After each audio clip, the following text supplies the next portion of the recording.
Hey everyone, welcome to Thursday's edition of Take 5. 5 minutes or so of Jesus' words in Sermon on the Mount. I'm going to get to sermon in a second and apply them to our lives.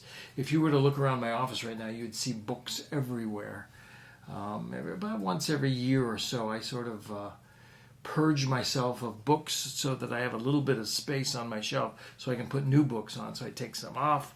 I try to spread the wealth and give my books away.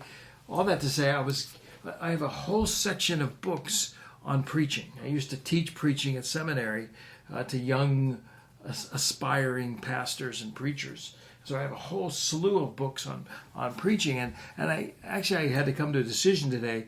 I'm probably not going to teach again, at least not in the foreseeable future, at the seminary level. And so there's a number of those books. I need space on my shelf.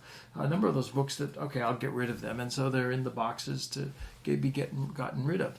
One of the things that you learn about preaching and lecturing, especially preaching, I guess, is that as you're coming toward the end of the message, you're sort of coming to a decision point.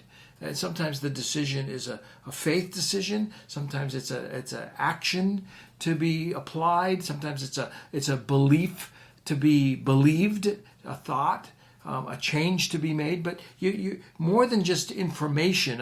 A sermon is meant to drive you to a decision of one way or the other. And so Jesus is getting to that point in his Sermon on the Mount where he's taught about the ethics of following him, ethics of the kingdom, and now it's as if he's talking and he's narrowing it to some decisions that have to be made by the listeners.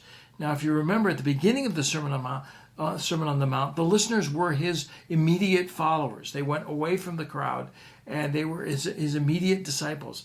I tend to see now, as there he was on the Mount, the crowd seems to have followed them because he's now going to broaden his conclusions to not just his disciples, but to those who maybe are just listening for the first time or interested in what he has to say. And he's going to bring him to a point of faith, a point of decision. Anyway, the next several are going to be that way. And I want you to hear first, Jesus is going to talk about the decision about where are you going?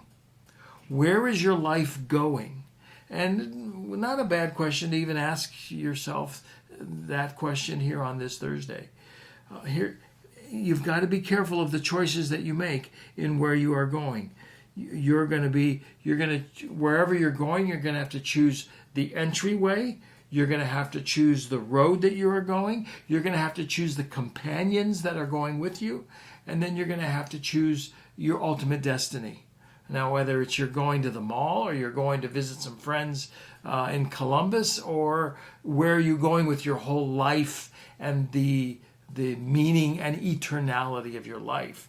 Not to get too grand, but Jesus sort of does. Here's what he is. Here's what he says, and I just want you to hear that. And we'll continue tomorrow.